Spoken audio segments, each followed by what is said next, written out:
Les opérations menées par les forces armées du 1er au 20 mai en cours pour traquer les ADF dans la chefferie de Walese Vonkutu, aussi d'Irumu et en territoire de Mambasa sont à la hauteur des attentes de la population itourienne. 19 de ces terroristes, dont l'un de leurs chefs, ont été neutralisés, 21 autres capturés et plusieurs munitions de guerre récupérées par le FRDC sous l'impulsion du général Nyembo Abdallah, commandant secteur opérationnel de FRDC en Ituri, accompagné du général Mugisa Mulek, commandant Axe, commandant Luna. On met pas sur la même ligne dans Makayanga parce que pour qu'ils aient des problèmes. Alors on a pas le contrôle et commandant. À l'issue de ces opérations en profondeur, 12 localités sont passées sous contrôle de l'armée régulière, dont la puissance des faits a également permis la libération de 67 civils pris en otage par les ADF, parmi lesquels le chef du village Kosa Kosa. Suite à ces exploits, le lieutenant Jules Ngongo, porte-parole des forces armées en Ituri, appelle la population à continuer de faire confiance au FRDC. Les forces armées de la République démocratique du Congo ont mené les opérations depuis le 1er au 20 mai 2022 contre les ADF et leurs alliés en territoire d'Irumu et Mambasa. À l'issue de ces opérations, les forces armées ont récupéré plus de 12 localités jadis occupées par les ADF. 19 éléments des ADF MTM ont été neutralisés, parmi lesquels un commandant de ces mouvements terroristes. À cela s'ajoute 21 autres ont été capturés par les forces armées sur le champ de bataille. Et 67 populations civiles ont été libérées. Pour consolider les acquis de ces opérations menées en cette période de l'état de siège, le gouverneur militaire et commandant des opérations, lieutenant-général Luboya Kanchamadjoni, demande à sa population de faire confiance aux forces armées car notre détermination et engagement de neutraliser ces ADF, cela se renouvelle tous les jours en cette période de l'état de siège. Pendant ce temps, des patrouilles de combat motorisées sur la RN27 et RN4 sont constamment organisées par les forces loyalistes, question d'assurer la libre circulation des personnes et de leurs biens. En outre, dans de grandes agglomérations en territoire de Djougou, Mahagi et Irumu, la vie a repris son cours normal depuis plusieurs mois. Des acquis de l'état de siège sous le leadership du lieutenant-général Luboya Nkashama-Djoni, gouverneur militaire de l'Ituri. Sur instruction du gouverneur militaire de l'Ituri, le lieutenant-général Luboya Nkashama-Djoni, le commandant secteur opérationnel en Ituri, a tenu une causerie morale à l'intention du commandant de la force navale et unité de forces terrestres dont les éléments sont engagés dans les opérations contre la milice Codeco et un mouvement d'autodéfense au village de Trouva, sur le littoral du lac Albert. Le général Nyembo Abdallah a encouragé ses compagnons d'armes de poursuivre les ennemis jusqu'à leur dernier retranchement, quelle que soit leur nature. Conscience.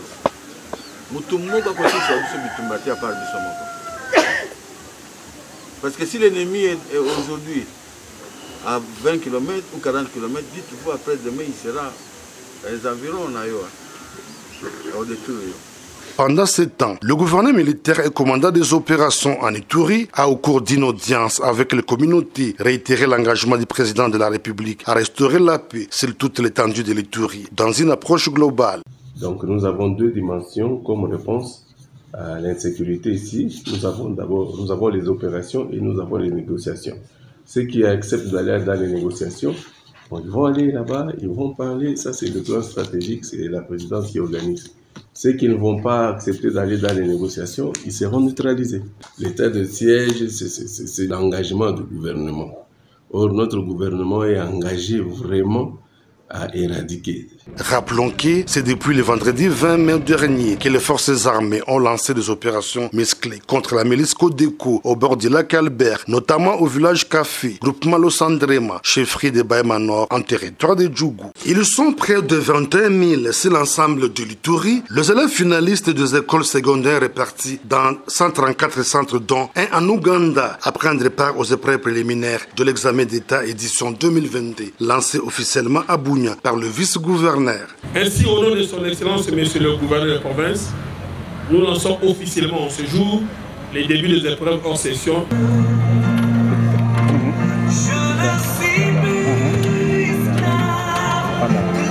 Dans les territoires d'Aru, Mahagi, Irumu, Mambasa et Djougou, les élèves finalistes ont également répondu présents à ces épreuves suite à l'amélioration de la situation sécuritaire par les forces armées en cette période de l'état de siège. Le centre se trouvant dans les zones de combat ont été délocalisés dans des milieux déjà pacifiés. Tout se passe dans la sérénité et sous protection des forces de défense et de sécurité se sont réjouis les autorités de l'EPST en Ituri. Ce dernier salue les opérations militaires favorisant un bon climat pour l'éducation et l'instruction des enfants. Il serait un grand de ma part de ne pas louer d'une manière particulière les efforts consentis par son Excellence Monsieur le gouverneur militaire et son staff afin d'asseoir la paix et à fortiori redonner l'espoir à la population. Occasion pour le commissaire divisionnaire Alonga Boni Benjamin de rassurer quant à la détermination de l'administration militaire à restaurer la paix sur l'ensemble de la province telle que voulue par le chef de l'État, Félix Antoine Tshisekedi Tshilombo. L'insécurité est causée par nous-mêmes, fils de l'Ituri, mais nous-mêmes, nous, fils de l'Ituri, nous sommes résolument déterminés à nous mettre ensemble pour écarter cette insécurité, afin de donner la chance aux enfants de poursuivre leurs études. Accompagné de la délégation de l'EPST venue de Kinshasa et de la province, le vice-gouverneur a visité 8 centres d'examen d'État en ville de Bunia. Question d'encourager les finalistes et se rassurer du bon déroulement de ces épreuves. Pendant que les éléments de FARDC intensifient la frappe, le Rwanda s'inquiète et demande une enquête au mécanisme conjoint de vérification élargi. Tout a commencé hier, lundi 23 mai, alors que les éléments de FARDC ont ouvert le feu, avec détermination de pourchasser le rebelle du 1-23 jusqu'à leur dernier retranchement.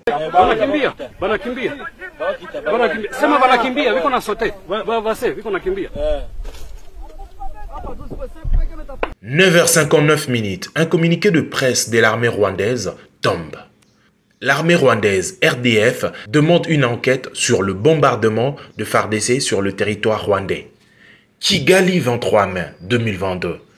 L'armée rwandaise RDF a demandé au mécanisme conjoint de vérification élargi, MCDV, d'enquêter sur le bombardement transfrontalier sur le territoire rwandais par les forces armées de la République démocratique du Congo, FARDC en sigle. C'est lundi 23 mai 2022, entre 9h59 et 10h20, des tirs de roquettes des FARDC ont été tirés dans le secteur de Gaumba, dans les districts de Burera, ainsi que dans le secteur de Kiningi et Nyange, dans le district de Musanze, blessant plusieurs civils, endommageant de biens. Le colonel Roland Ruivanga, le porte-parole militaire de l'armée rwandaise, a déclaré que la situation dans cette zone est redevenue normale et que la sécurité est assurée. Les blessés reçoivent des soins et les autorités évaluent l'étendue de dégâts. Il a également fait savoir qu'ils ont demandé au MCVE d'ouvrir une enquête urgente et que les autorités rwandaises ont également demandé à leurs homologues congolais d'enquêter sur cet incident. Fin du communiqué. En dépit du dégât, un communiqué avec beaucoup d'euphémisme est un moyen de dissiper sa complicité. Selon une source au front, en fouillant le frappe de FARDC, les éléments de l'armée rwandaise venus en appui aux rebelles du 1-23 ont laissé des traces. Tenue militaire ensanglatée, signe d'un militaire blessé et munitions à Bahamba lors de l'attaque du 1-23.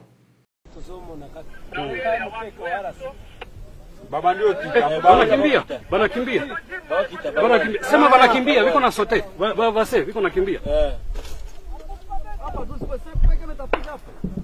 Lada sema